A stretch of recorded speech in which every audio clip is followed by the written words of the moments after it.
Hey, this is Ash from ashparsa.com, helping you build a lifestyle business and become financially free. So on this episode, I'm going to talk about sales. Are you a business owner or perhaps trying to set up a new business, but you hate sales? Maybe you think you're not good at sales. You rather have somebody else doing the sales? Well, I've got some sobering news for you, and I speak from experience. I'm going to go into that later on in this video.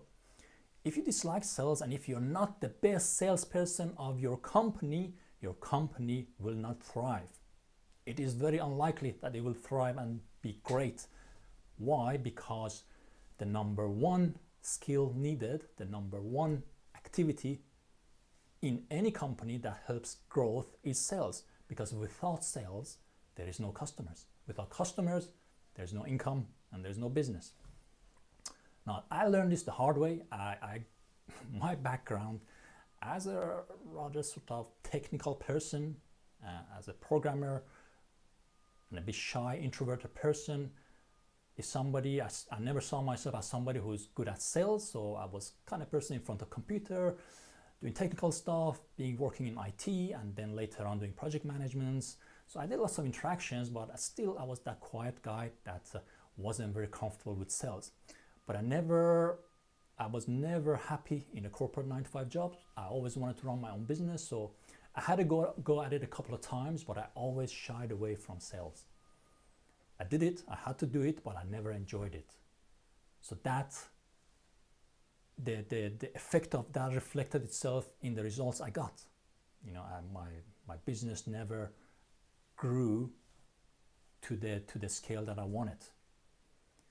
I was trying all sorts of stuff, like doing marketing and online things, getting traffic and all sorts of things that didn't really require me getting on the phone or talking a lot with customers.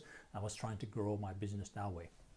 But one thing I've learned, and you can read any number of business books, they'll say the same things because I've done it, I've read them all.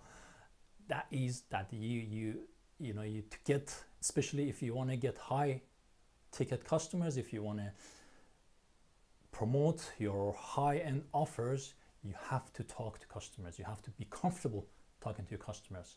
So after a few years of struggling and not getting the results I wanted, I had to face the truth. I had to tackle these skills and I had to learn it. But how do I do that? That's when I came across my mentor who changed everything for me. I was lucky enough to get onto this webinar and be introduced to Dan Lok. Now, as a shy, introverted person who also is a non-native speaker in English, I had my reservations about whether that's what I want to be focused on, whether I can be that, strong in sales. But that webinar changed everything for me. It changed my perception about sales. Dan Lok doesn't even call it sales, he calls it closing, high-ticket closing. And the principle there is very different. It's not about being a pushy salesperson. It's not about cold calling. It's none of that stuff that many of us might have as this kind of negative preconception about sales. So it's none of that. It's actually the art of communicating with conviction. It's the art of listening, asking the right questions, and going through that conversation with your prospect until they come to the realization that what we are offering, what I'm offering, is the right fit for them. Right? So I'm not going to go into much details about that. I'll put a link underneath in the comments with that webinar. Free web class, I believe it's still available. If it is, go watch it, and it will explain you the whole high ticket sales or high ticket closing concept.